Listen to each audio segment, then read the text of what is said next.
Madilim at tahimik ang gabi. Isang malamig na hangin ang biglang umihip sa kalahating bukas na bintana, kaya nanginginig ang mga kurtina na parang nanginginig.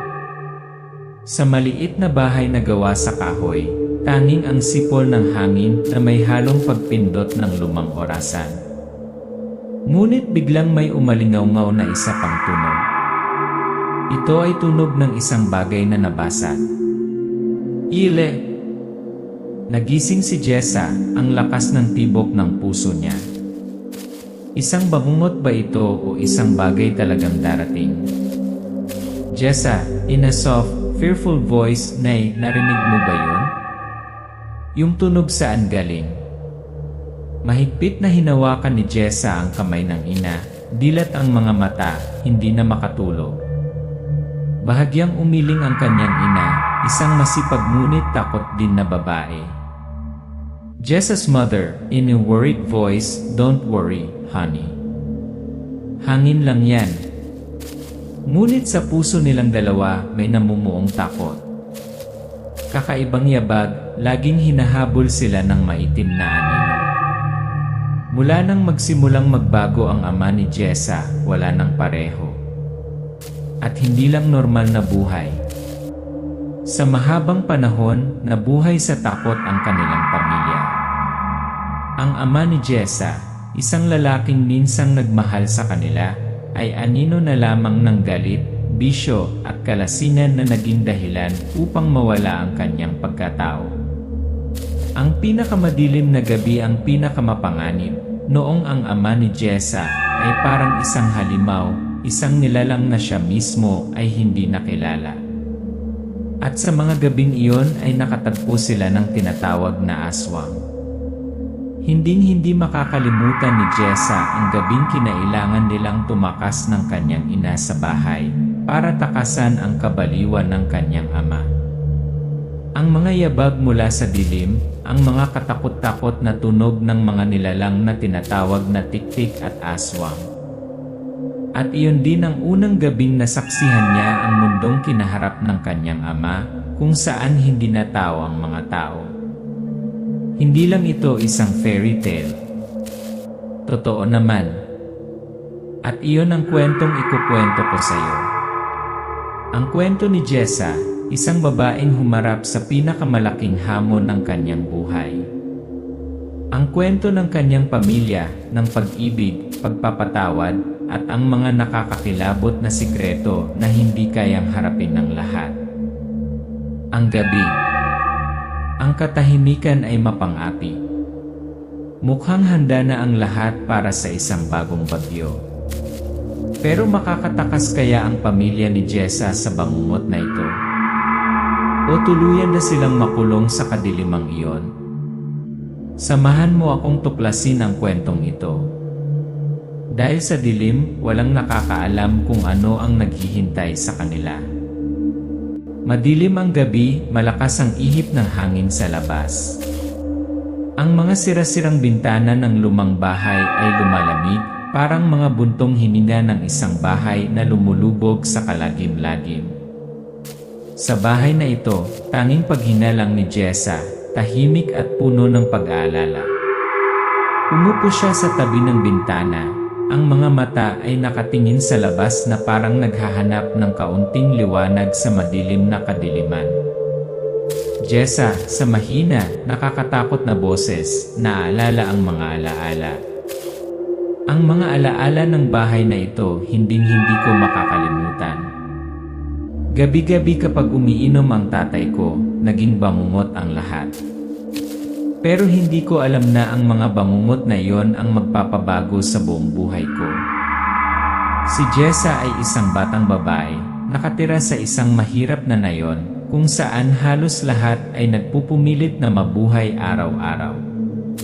Ang mga maruruming bahay, maputik na daanan, at bakanteng mga bukirin ay lalong nagpadagdag sa kalungkutan na nararamdaman niya sa tuwing umuwi siya. Ang pamilya ni Jessa, kahit na hindi mayaman, ay dating mapayapa. Ngunit nagbago ang lahat nang magsimulang uminom ang kanyang ama. Mula sa isang malakas at mapagmahal na lalaki sa pamilya, ang kanyang ama ay unti-unting naging iba, isang halimaw na hindi na niya kinilala. Ang malalakas na hiyawan, ang mga nabasag na upuan, ang mga muebles na itinapon sa paligid ng bahay, lahat ay mga senyales ng mas malala pa, isang puwersang hindi makontrol ng kanyang pamilya. Jessa, nabulunan ang boses, nalalabo ang mga mata sa luha. Sa tuwing naririnig ko ang pag-ungol ng tatay ko, parang naninikip ang puso ko. Yung feeling na parang gumuho ang buong mundo sa paligid ko. Nakaupo lang ang nanay ko, hindi umiimik. At paano niya nasabi kung hindi ko natatay ang tatay ko? Naninikip ang hangin sa bahay, at bawat gabi ay parang sunod-sunod na bangungot. Madasal lamang ni Jessa na sana ay hindi na lumala ang bukas. Ngunit sa tuwing lulubog ang araw at magdilim, alam niyang may masamang mangyayari. Ang nayon kung saan lumaki si Jessa ay walang iba kundi isang liblib na lugar, hiwalay sa labas ng mundo. Makikipot ang maruruming kalsada, pawid ang mga bahay, at agrikultura lang ang nabubuhay ng mga tao. Ngunit ang naging espesyal sa nayong ito ay ang mga mahiwagang alamat ng mga supernatural na nilalang, lalo na ang mga aswang, mga multo na pinaniniwalaan ng mga tao na darating sa gabi upang kitilin ang buhay ng mga inosenteng tao, lalo na ang mga buntis. Jessa, nanginginig ang boses, natatakot. Noong maliit pa ako, kinukwento sa akin ng nanay ko ang tungkol sa mga aswang. Sabi niya, kapag hindi kami nag-iingat, papasok sila sa gitna ng gabi, tahimik, walang nakakaalam. Hindi ako naniwala sa mga kwentong iyon hanggang sa narinig ko na ang hangin humahagulgol sa labas ng bintana, ang ingay ng mga yabag na hindi nakikita. At pagkatapos hindi na ako naglakas loob na lumabas ng bahay sa gabi. Ang nayon ay hindi lamang isang tirahan, kundi isang kulungan na may mga alamat at takot na nagpahirap sa mga tao. Ang dilim ay nagmula hindi lamang sa gabi, kundi sa mga bagay na hindi maipaliwanag. At alam ni Jessa, tuwing gabi na lasing ang kanyang ama, ang bawat tunog ng pagkabasag ng mga kasangkapan sa bahay ay senyales na may mas malala pang mangyayari.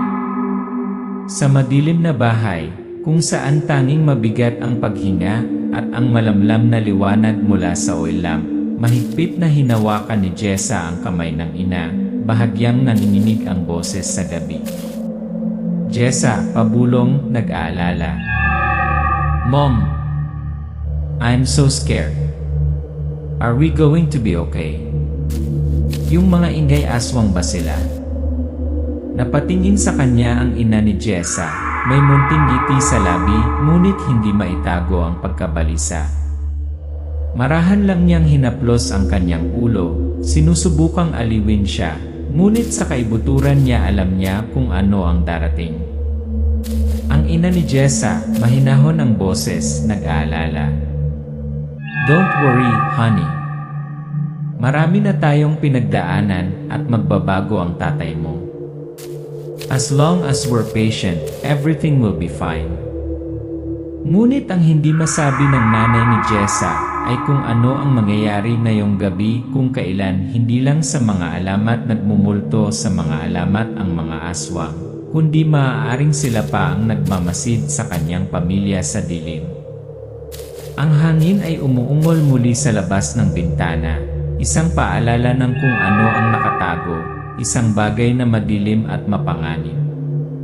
Sa paglitaw ng mga masasamang alaala mula sa nakaraan, ang mga palatandaan ng takot ay muling lumitaw, nagsimula ang kwento ni Jessa. Malalampasan kaya niya at ng kanyang pamilya ang mga multo ng nakaraan at ang banta ng mga supernatural na nilalang. Madilim ang gabi, walang kahit isang buwan. Ang maliit na bahay ay naging masikip, ang hangin ay tila kumapal, ang mga kortina ay itinaas ng banayad na simoy ng hangin. Ngunit sa silid na yon, isang nakakatakot na katahimikan ang bumalot. Sa loob ng bahay, umalingaw ang mabibigat na yabag. Umupo si Jessa sa sulok ng kwarto, takot na nakatingin sa labas. Ang kanyang ina ay tahimik na nakaupo sa tabi niya. Ang kanyang mga kamay ay mahigpit na nakahawak sa bandana. Ang pagkawasak ng oras ay nakatatak sa bawat linya. Jessa, bumubulong, buntong hininga, nanginginig ang boses. Mom, bakit ganun nagbago si Dad? Bakit hindi na siya yung taong mahal ko dati? Umuugong sa puso ni Jessa ang mga tanong na hindi nasasagot. Ang kanyang ama, ang taong dati niyang hinangaan at minahal, ngayon ay naging isang estranghero, isang halimaw sa kanyang paningin. Mula sa isang malakas na lalaki, palaging isang matibay na haligi para sa pamilya, ang kanyang ama ngayon ay isang anino na lamang ng kanyang sarili, nagpapakasasa sa alak, galit at kakaibang kilos. Hindi maintindihan ni Jessa kung paanong malaki ang pagbabago ng kanyang ama. Sa hating gabi, nang uminom ang kanyang ama, hindi lamang siya naging marahas kundi nagsimulang magpakita ng kakaibang pag-ugal. Bumubulong siya ng mga salita na walang maririnig na malinaw. Ang kanyang mga mata ay naging maulap na parang kontrolado ng kung anong puwersa. Jessa, naalala ang eksena noong galit ang kanyang ama. Tuwing umiinom siya, parang apoy ang mga mata niya. Hindi na yon ang tatay ko. May mas masahol pa na pumalit sa kanya, kumontrol sa kanya. Hindi ko alam kung tao ba yon o halimaw. At pagkatapos, ang mahabang gabing walang tulog ay naging bangungot para kay Jessa at sa kanyang ina. Bawat lagos ng baso ng alak, bawat buntong hininga ng kanyang ama, ay tanda ng pagsisimula ng kanyang galit. Ang mga pagtatalo, ang mga tunog ng mga nabasag na kasangkapan, at ang mga masasakit na salita lahat ay ginawang isang buhay na impyerno ang espasyo sa bahay. Jessa, nag-aalala, nanginginig ang boses. May mga gabi na kailangan naming magtago sa sulok ng bahay, basta na lang kami naglakas loob na sumilip sa mga siwang ng pinto. Pareho naming alam ng nanay ko na kapag nahanap niya kami, hindi kami magiging ligtas. Pero kahit anong mangyari, hindi ko siya kayang iwan. Sabi ng nanay ko, pwede pa ring magbago ang tatay ko. Pero ako hindi na ako naniniwala doon. Isang gabi, habang mahimbing na natutulog si Jessa, isang malakas na ingay ang bumasag sa katahimikan. May bumagsak sa lupa, kasunod ang dagundong ng kanyang ama. Tatay ni Jessa, malakas, galit. Kayo naman, akala nyo kaya nyo akong itago. Hindi nyo ako matatakasan. Agad na bumangon sa kama si Jessa at ang kanyang ina, nagmamadaling naghanap ng mapagtataguan. Ang mabibigat na yabag ng kanyang ama ay parang senyales na may masamang paparating. Hinawakan ng kanyang ina ang kanyang kamay, mabilis siyang hinila palayo, ngunit huli na ang lahat. Nakita sila ng kanyang ama. Ang ama ni Jessa, naggangalit ang kanyang mga ngipin, ang kanyang boses ay galit na galit. Kasalanan mo ang lahat. Magbabayad ka. Sa kaguluhan, si Jessa at ang kanyang ina ay tumakbo palabas ng pinto sa likod upang takasan ang pagtugis ng kanilang ama. Ngunit noong gabing iyon ay may higit sa isang kaaway. Napuno ng kakaibang tunog ang hangin, kumakaluskos na hangin, hindi nakikitang mga yabag, at kakaibang ingay na nagmumula sa madilim na sulok. Jessa, nanginginig, humihinal, nagsasalita sa kanyang ina. Narinig mo ba yon? Mga yabag, ilang halimaw huwag tayong mahuli. Napahawak na lamang sa kanya ng mahigpit ang kanyang ina, puno ng takot ang kanyang mga mata. Bagamat sinubukan niyang bigyan ng katiyakan ang kanyang anak, sa kaibuturan ng kanyang kalooban, alam niyang may kakilakilabot na nangyayari sa kanilang pamilya. Sa dilim, kinailangang tumakbo ni Jessa at ng kanyang ina sa mga walang laman na kalye, walang ilaw, walang tao. Iyon ang mga gabing naging malabo ang lahat at tanging mga kakaibang tunog lamang ang nagpapabigat sa kanilang mga puso. Bawat hakbang, bawat paghinga, parang may nakamasid. Jessa, bumubulong sa dilim. Ma, saan tayo pupunta ngayon? Hindi na si Papa may kontrol na siya, hindi ako mabubuhay ng ganito. Nang mga gabing iyon, hindi lamang hinarap ng pamilya ni Jessa ang kalupitan ng kanyang ama, kundi kailangan ding labanan ang mga supernatural na nilalang na hindi niya maipaliwanag. Sa tuwing makakarinig sila ng kakaibang ingay, sa tuwing makakakita sila ng anino sa dilim, nararamdaman ni Jessa at ng kanyang ina ang banta ng hindi mapigil na puwersa. Sa gitna ng lahat ng takot na iyon, malinaw na naramdaman ni Jessa ang isang bagay ang kanyang ama, na dating haligi, ngayon ay pinagmumulan ng mga takot na ito. Ang taong minahal niya noon, ngayon ay naging kaaway niya. Jessa, nabulunan ang boses, nanginginig ang luha. Dad, bakit mo ginawa sa amin ito? Bakit naging ganito? Umalinggaw sa tahimik na espasyo ang mga hikbi ni Jessa at kinain ng takot ang kanyang puso. Makatakas kaya sila ng kanyang ina sa bangungot na ito? Mahahanap kaya ng kanyang ama na pinagmumultuhan ng maitim na nilalang ang kanyang pagkatao? Pagbabago ng eksena. Naghalo ang mga hingal ni Jessa sa bulong-bulungan ng gabi. Ngunit maaari bang mawala ang kadilimang ito o susundan pa ba ito ng mas maraming gabi ng kalituhan? Sa mga sandaling ito, mas lalong uminit ang kapaligiran sa bahay. Ang madilim na ilaw mula sa lampara ng langis ay tila sapat na upang maipaliwanag ang madilim na sulok ng silid. Tahimik na nakaupo ang ina ni Jessa, mahigpit ang pagkakahawak ng kanyang mga kamay sa tuwalya, walang lakas ng loob na magsalita. Napatingin si Jessa sa kanyang ama na tahimik na nakaupo sa dilim. Ang kanyang mga mata ay maulap, hindi na ang pamilyar na mga mata na dati niyang minamahal. Sa tuwing tumitingin siya sa kanyang ama, hindi niya maiwasang makaramdam ng takot, na para bang hindi na niya ito ama. Jessa, nanginginig ang boses, bumubulong. Pare, takot na takot ako. Bakit nangyayari ito? Sabi ni nanay, ang dami mong pinagdaanan na kakilakilabot. Hindi ko maintindihan ama, bahagi ka ba ng mga nilalang na yon? Biglang nag-angat ng ulo ang tatay ni Jessa. Ang kanyang mga mata ay malamig, kakaiba at puno ng banta. Ibinuka niya ang kanyang bibig, ngunit ang kanyang boses ay parang bulong mula sa malayong alaala. Ang ama ni Jessa sa isang malalim, makamulto na boses. Tik-tik aswang hindi sila laman ng mga kwento. Tunay silang nilalang at walang pinipili. Bata pa lang ako nakilala ko na sila. Hindi ko sila makakalimutan sa buhay ko. Nang gabing iyon parang alon na bumabalik ang alaala ng ama ni Jessa na humantong sa manonood sa isang madilim na gabi sa nakaraan. Noong panahong iyon, siya ay binata pa lamang, nakatira sa isang maliit na nayon, puno ng hirap at kahirapan.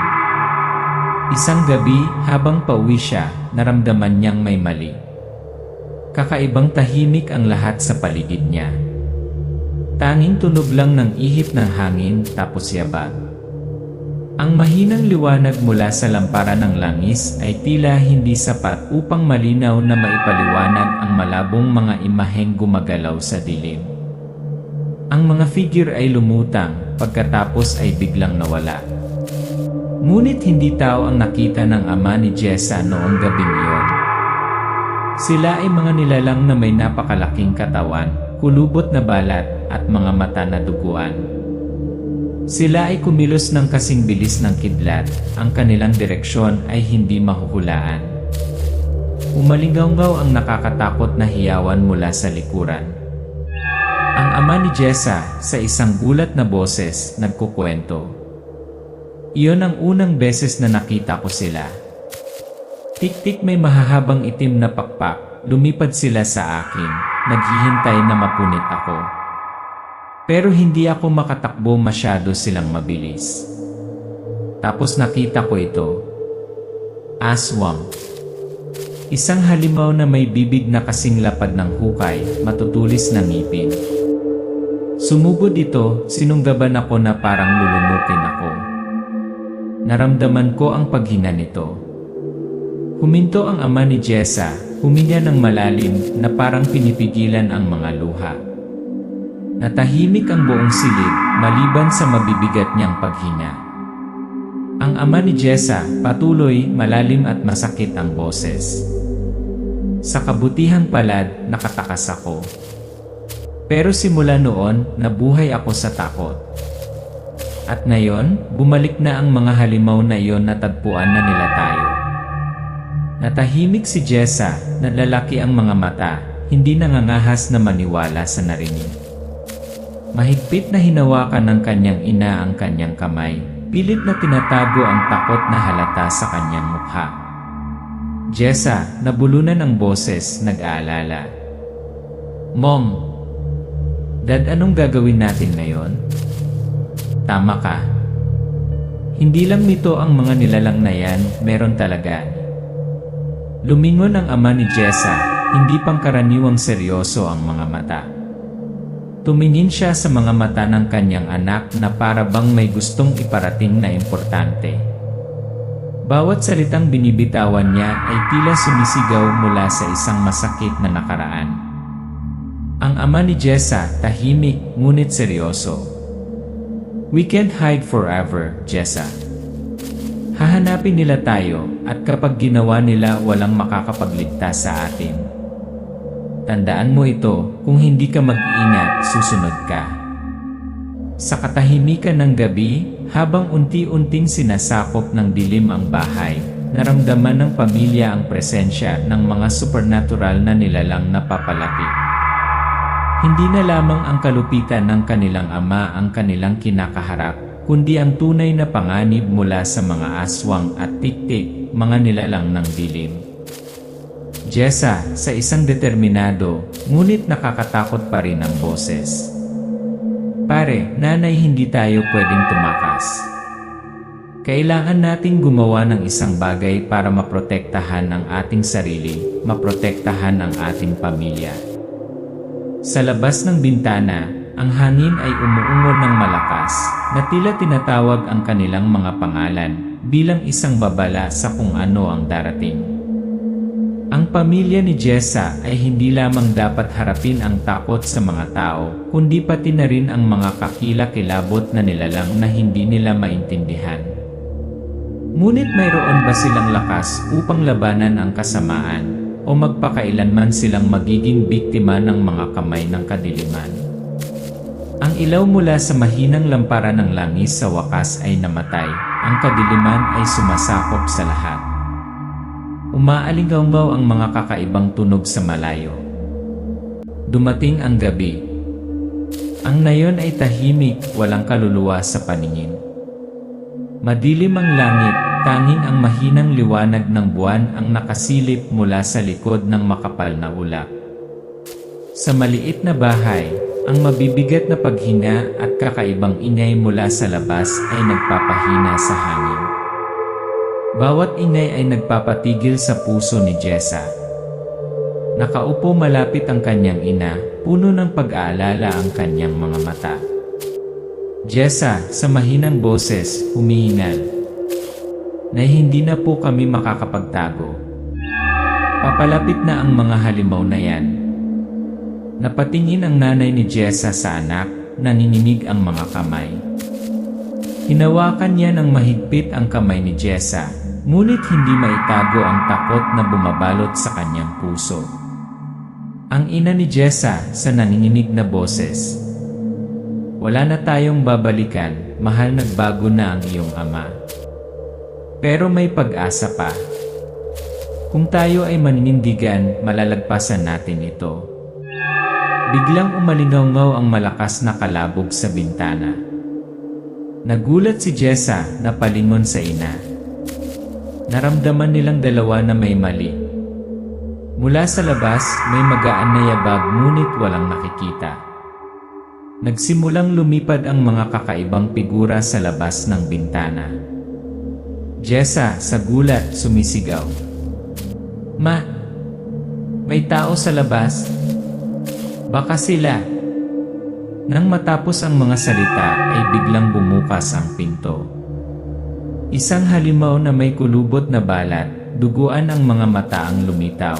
Ang dila ay nakaunat na parang latigo, kumakaway sa hangin. Ito ay isang tiktik, isang halimaw na lumilipad sa dilim. Ang mga itim na pakpak ay nakaunat na parang mga multo. Jessa, sumisigaw na taranta. Dad! Dad! Iligtas mo kami! Sumulpot ang ama ni Jessa nang sumugod sa kanila ang halimaw na may hawak na malaking patpat. Tumigil siya saglit, nagpanik ang mga mata, puno ng kontradiksyon ang mga tingin. May bahagi sa kanya na gustong protektahan ang kanyang pamilya, ngunit ang kabilang bahagi na pinagmumultuhan ng masasakit na alaala at hindi mapigilan na galit ay gustong bitawan ang lahat. Ang ama ni Jessa, puno ng galit ang boses, ngunit puno rin ng sakit. Hindi na natin maitatago. Oras na para harapin. Parang kidlat na sumugod ang mga tiktik, sinunggaban nila ang ama ni Jessa, ngunit inihagis nito ang kanyang patpat at tinamaan sila ng malakas na ikinatumba nila sa lupa. Walang choice ang pamilya kundi ang lumaban. Ang mga aswang, mga higanting nilalang na may basag na balat, ay lumitaw mula sa kung saan. Pinalibutan nila ang bahay na bumubuo ng isang hindi maiiwasang pagkubkob. Jessa, luha sa kanyang mga mata, humihingal. Tay, hindi ko hahayaang mamatay si nanay. Pero kapag hindi kita nailigtas, mawawala sa akin ang lahat. Sa gitna ng kaguluhan, nahaharap si Jessa sa dalawang masasakit na pagpipilian, iligtas ang kanyang ama na hindi na ama o tumakas kasama ang kanyang ina upang protektahan ang kanyang sarili. Tumingin siya sa kanyang ina, pagkatapos ay bumalik sa kanyang ama, ang kanyang mga mata ay puno ng pagtatalo. Jessa, determinado, ngunit nag-aalala. Nay! Takbo! Ililigtas ko si Dad. Nagmamadaling lumapit si Jessa sa kanyang ama, determinadong tulungan itong tumayo at lumaban. Ngunit habang papalapit siya ay may lumitaw na isa pang aswang mula sa likuran na inaabot siya upang sunggaban siya. Ang kanyang ina na hindi na makayanan ay sumugod sa kanyang anak upang protektahan siya. Isang madugong eksena ang nagsimulang mabuo. Naghiwa sa hangin ang matatalas na kuko ng aswang na humahampas sa katawan ng ama ni Jessa. Ang ama ni Jessa sumisigaw sa sakit, ngunit malakas pa rin. You can't run forever, we have to fight for our family. Taglay ang matibay na determinasyon, tumayo si Jessa at ang kanyang ina na may hawak na sandata na magkasamang nakipaglaban sa mga kakilakilabot na nilalang. Ang bawat suntok ay hindi lamang pagtatanggol sa sarili, kundi isang paninindigan din na hindi sila susuko. Nadurog ang puso ng mga sugat ng ama ni Jessa, ngunit alam niyang kung hindi siya tatayo at lalaban, matatapos ang lahat. Ang paghaharap ay nagtagal sa kabuluhan. Duguan at masakit ang eksena, ngunit ito rin ang sandaling na pagtanto ng pamilya ni Jessa, ang isang katotohanang hindi mababago, hindi sila maaaring magtago magpakailanman. Ang mga nilalang na ito ay hindi lamang gawa-gawa ng mga takot kundi tunay na banta, at upang mabuhay, kailangan nilang lumaban. Jessa, hindi na nag-aalangan malakas na boses. Per, Inay, hindi na tayo makapagtago. Lumaban tayo para mabuhay. Protektahan natin ang ating pamilya. Tuluyang namatay ang ilaw mula sa dim oil lamp. Binalot ng dilim. Ngunit sa dilim na yon, hindi na natatakot ang pamilya ni Jessa. Sila ay naging mga mandirigma, nilalabanan ang lahat ng pinakanakakatakot. Malalampasan kaya ng pamilya ni Jessa ang paghaharap na ito? Makakahanap ba sila ng paraan upang talunin ang mga masasamang halimaw o sila ay lamunin sa kadiliman na kanilang nagising? Lumiliwanag ang kalangitan, ang liwanag ng bukang liwayway ay sumisikat sa mga puno. Ang pamilya ni Jessa ay naglalakad sa daan palabas ng nayon. Walang uminig, tanging tunog lang ng nagmamadaling yabag at hanging humahampas sa mga puno. Ang bawat tao sa pamilya ay nagdadala ng sakit, isang malaking pagkawala, ngunit magkasama silang nagpasya na umalis sa lugar na ito upang makahanap ng isang mas ligtas na lugar. Jessa, sa mahina at maalalahang boses, lumilingon sa likod. Hindi na tayo babalik dito, Nay. Lahat ng pinagdaanan natin dito ba talaga matatapos? Sandaling natahimik ang nanay ni Jessa at saka sumagot, puno pa rin ng pag-aalala ang mga mata nito, ngunit naglalaman din ng katatagan. Tumingin siya sa kanyang anak na parang sinasabi na ito ay simula pa lamang ng isang bagong paglalakbay kung saan makakatagpo sila ng kapayapaan at kagalingan. Ang ina ni Jessa, marahan ngunit matatag. Hindi natin mababago ang nakaraan, mahal, ngunit maaari nating piliin ang landas na pasulong. Iwanan natin ang sakit at sama-sama makakatagpo tayo ng kapayapaan. Ang iyong ama ay gagawa ng paraan upang mailigtas ang kanyang sarili at gayon din tayo. Napatingin si Jessa sa kanyang ama na hindi nakapareho.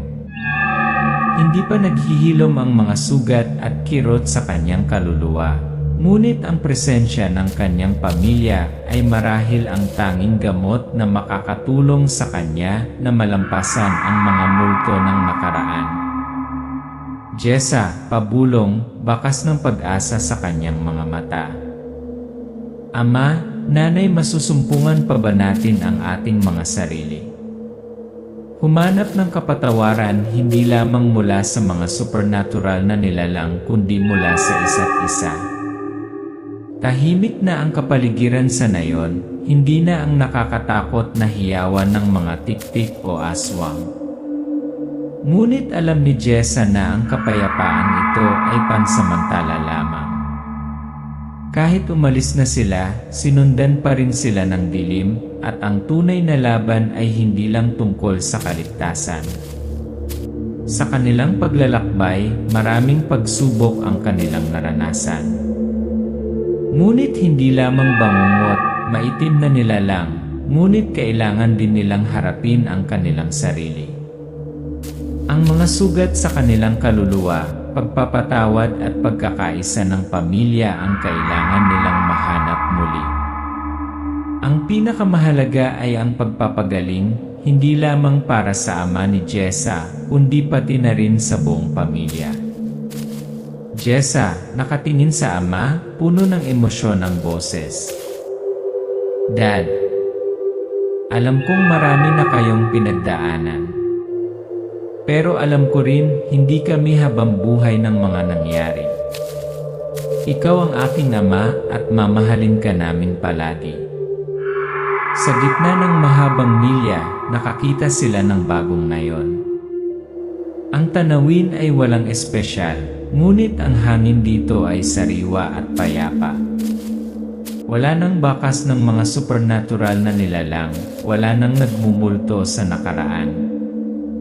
Ito ay isang lugar kung saan maaari nilang muling buuin ang kanilang buhay.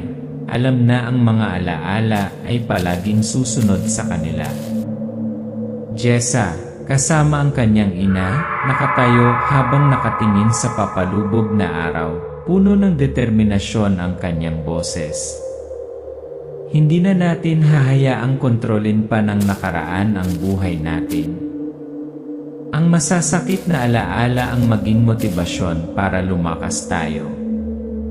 Tatay, nanay, nalagpasan na natin ang lahat. Hindi man tuluyang mabura ang sakit, natutunan ni Jessa at ng kanyang pamilya na tumanggap, magpatawad at umasa sa mas magandang kinabukasan.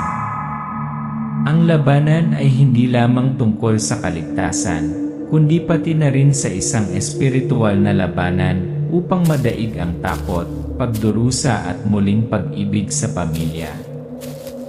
Jessa, nakatingin sa mga mata ng kanyang ina at ama, mahina ang boses at umaasa. Mom, Dad, marami na tayong pinagdaanan and I believe na malalagpasan natin ang lahat.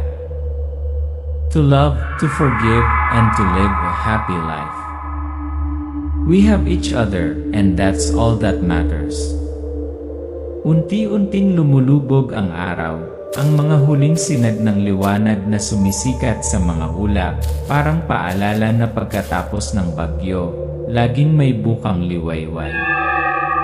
Nalampasan ng pamilya ni Jessa ang lahat ng hamon, bangungot, at patuloy silang mabubuhay, patuloy na magmamahalan at magkaisa. Ang huling mensahe, ang boses ni Jessa, malakas at nagbibigay inspirasyon. Ang buhay ay hindi laging madali. Ngunit tandaan, kahit ano paman, ang pamilya ay kung saan tayo makakatagpo ng kapayapaan, kung saan tayo makakatagpo ng kapatawaran at pagkakaisa. At gaano man karaming pagsubok ang ating pagdaanan, ang pag-ibig ang palaging magiging liwanag na gumagabay sa atin. Sa isang malumanay, may pag-asa na eksena, ang pamilya ni Jessa ay sama-samang nakatayo, nakatingin sa hinaharap. Dumaan sila sa kadiliman, at ngayon, papasok sila sa isang bagong mundo, kung saan wala ng takot, tanging pag-ibig at pagkakaisa.